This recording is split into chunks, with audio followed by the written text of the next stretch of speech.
Meus amigos, eu decidi dedicar a nossa conversa de hoje para esclarecer um ponto que é da extrema relevância. Quem está escutando a Rede Globo, está lendo a Folha de São Paulo, está sendo desinformado para parecer crer que quem provoca a violência nos badernaços que estão em curso no país é a ação da polícia. Mas a verdade cristalina é que a ação da polícia é uma resposta à violência dos manifestantes. E é preciso esclarecer também que esses manifestantes não são simples consumidores reclamando por aumento de preços e não reivindicam coisas execuíveis para a administração pública. O que é que eles estão pedindo? Eu vi o manifesto supostamente escrito por eles. O primeiro ponto é que eles querem tarifa zero do transporte coletivo nacional. E o segundo ponto é a estatização total do transporte coletivo.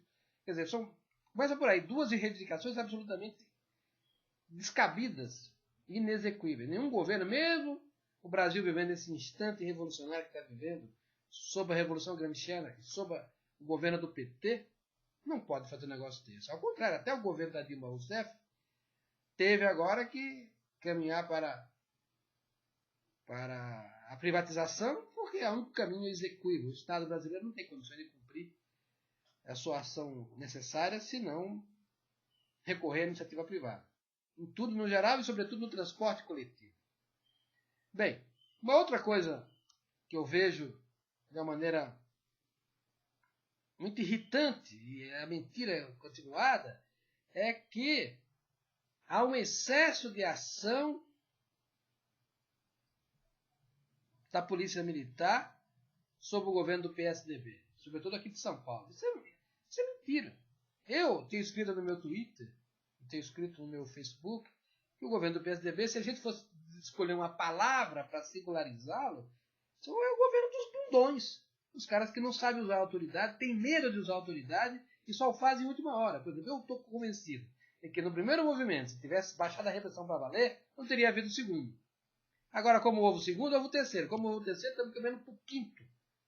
Isso é uma resposta à fraqueza institucional do comando comando político sobre a PM. Não estou falando dos comandantes da PM, estou falando do governador e desse secretário de segurança que ele arrumou aí, que o homem, a única coisa que ele enxerga é que a PM é culpada antes dos fatos acontecerem.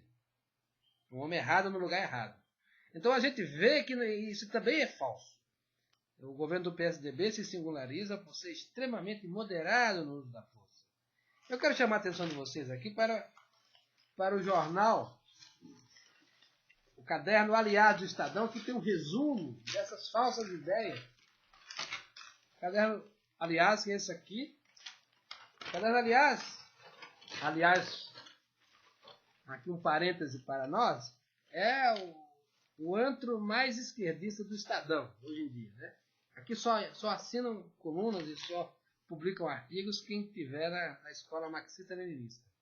Mas, o que tem aqui? São 3 textos. Um é uma entrevista com José Garcês Girardi, que a gente vê que, primeira linha que ele escreve aqui, ele declara, essas imagens da repressão ilustram as consequências da falta de diálogo democrático efetivo que tem marcado a sociedade brasileira. Minha gente, isso é um absurdo. Faz o menor sentido dizer isso. Por quê? Porque o que nós temos, na verdade, é o seguinte: a sociedade brasileira hoje, apesar de estar nesse instante revolucionário, ela nunca foi tão aberta, nunca foi tão receptiva aos manifestantes. Quer dizer, de tal modo é que a própria grande empresa está do lado dos baderneiros e não do lado da ordem.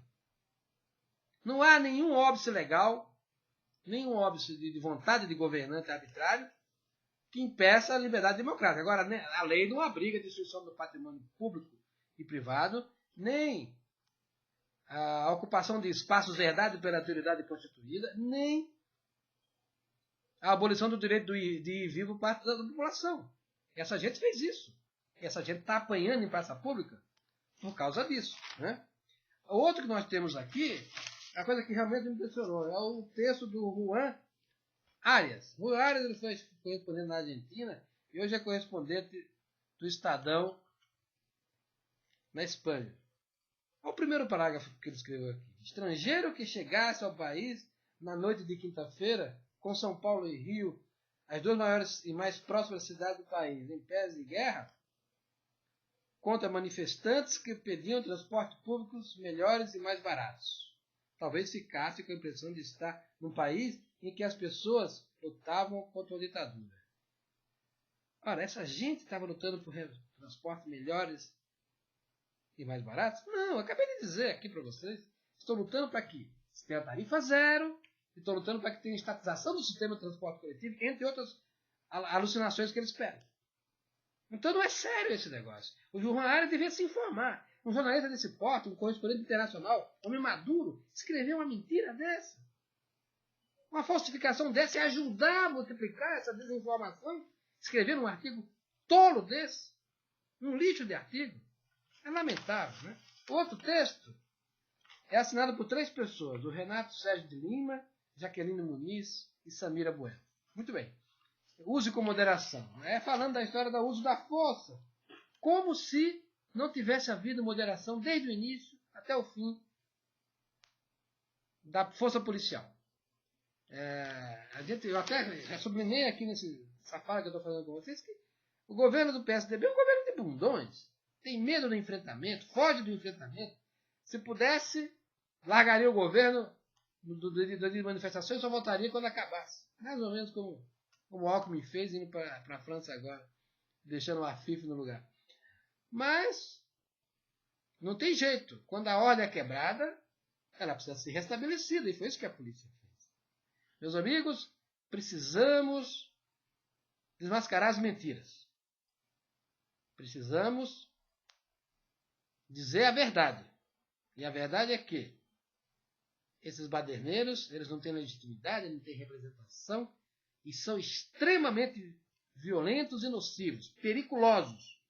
Precisam ser combatidos com todo o rigor. Lamentavelmente, o governo do Estado de São Paulo não é muito confiável no uso da expressão todo rigor.